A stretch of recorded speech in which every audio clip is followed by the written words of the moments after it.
All right, bringing on big topic conversation. You see it on social media. NHL is on ESPN, but ESPN just picked up the WWE. Should the NHL be watching how ESPN covers WWE moving forward? I mean, I would. I would be curious as to, what they're doing, what kind of promos, what kind of spots, those kinds of things. Yeah, I mean, again, when ESPN generally jumps into a new entity, they go like both feet in. They go crazy over it.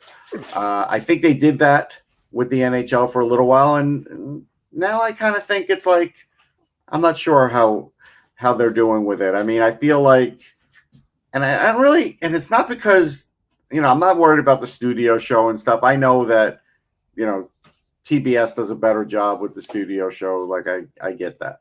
TNT rather. I just feel like it's more about what channel do they get shown on for the games. That's the big thing. Like aside from, hey, they do a great job when everybody plays on the same day thing. That's great. But how many times are they going to get shown on like ESPN2 or worse?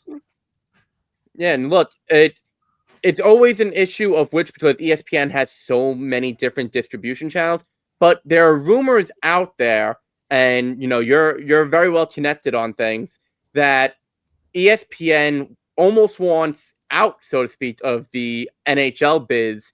And they just signed WWE, but they were hyping WWE before that contract even came about. Yeah, they definitely were having them on more, and so I feel like that was inevitable.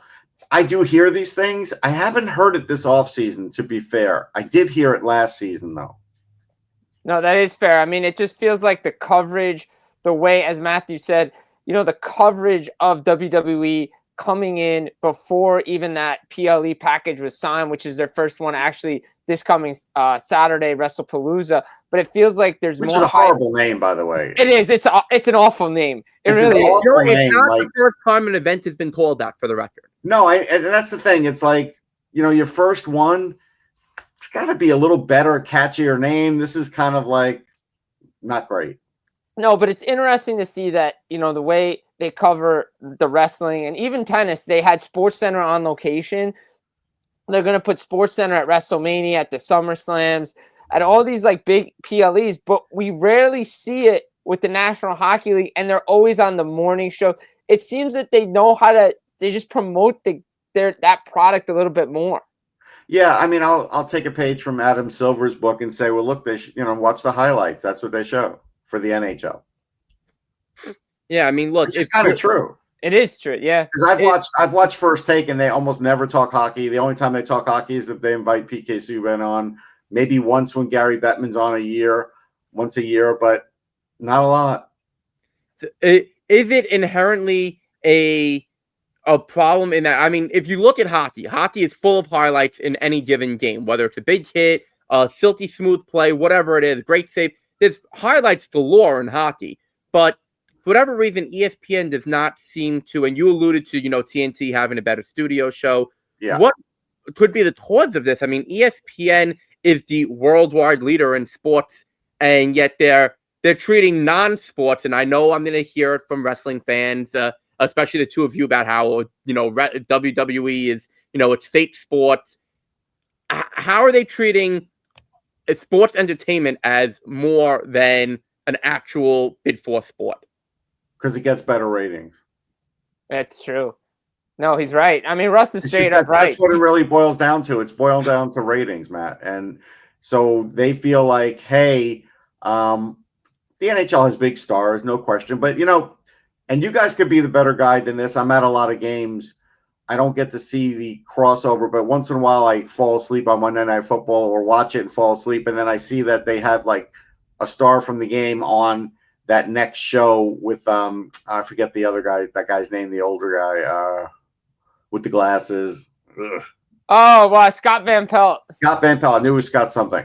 And they do that. I don't know how often, if they show a game, do they have a star from that game on the next show for hockey? That I'm not aware of. I just don't get to see that. I think it's the only time I've seen it was during the final. And that's Okay. it when they've had the final. So not on a regular game like they do a Monday night game. No, it's not that. And I don't that's always like the big topic of conversation. Oh, well, they cover when they have that sport, they cover it. When they don't have that sport, they don't cover it. And we saw that with the National Hockey League.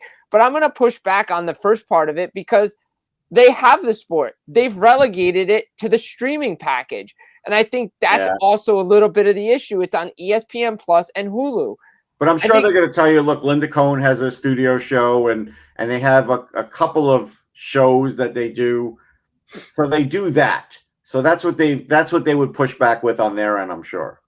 Yeah, and I mean, look, they did have that studio show that was, I think, every Tuesday, the late afternoon from like 5 to 6 hour with Otta Ocal and Greg Wyshynski and. Right. I believe Tortorella was on for a while. He was. I think it was called The Drop. No, The Drop was it's The Point. It's called The Point. The Point. That's it. But even that seems to take a back seat, and it's weird to see how ratings. And you mentioned it, Russ. Ratings are less for hockey, but ESPN as the broadcast partner, as the rights holder, should want to push it to increase the ratings. It's not on the NHL or on WWE or on the NBA or whoever to do their. Yeah, they have to do somewhat their part, but they're just doing their thing, having their games, whatever. It's on the broadcast partner to push it to get the ratings. I think the issue here is I think we're getting into the streaming ratings versus like network ratings. So like streaming ratings, like, I don't know if Nielsen really monitors that. I know the NHL will give us streaming numbers at times, and that's fine. I don't know if ESPN ever does. I know I get ESPN PR stuff for like soccer and other sports. I don't get it for hockey, so I don't know if they're doing it. So that's a different thing because it's a pay service. So like when you're on a pay service, do you really have to worry about what the ratings are?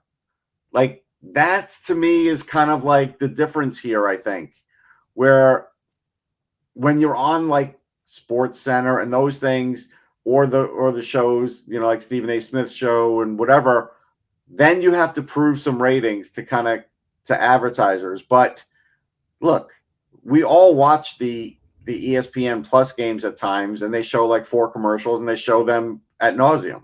So I think it's different.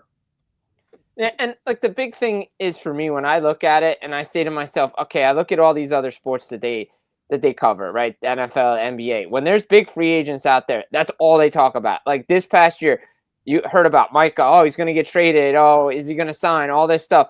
You have that with the NHL offseason, and you just had a media tour with your people there. And the big news is Crosby. You have McDavid. You have Kaprizov. Those stories should be covered similar to those big NFL, NBA guys. It's the same thing, but I understand they don't have the talent on those morning shows to make it happen. Yeah, they don't. And that's why they just invite on PK Subban once in a while. I mean, they certainly could have Greg on First Take or whatever. I've never seen him on there. I don't know why not. So I think that's a fair point. I think, so as an example, to me, a worthy story for ESPN to cover on at least SportsCenter would have been today with Mario Lemieux showing up in a Hummer, going with Sidney Crosby and going to season ticket holder packages houses. Usually Crosby just does it. He did it with Mario today in a giant Hummer. You would think they would want some footage from that because it's Mario Lemieux, a legendary figure. I don't think ESPN's going to cover it. I'd be surprised if they do. Yeah, no, definitely no word out of ESPN on that. And, but besides the rumors that Mario wants to potentially buy back the and that's where you could make it a nice little segue there.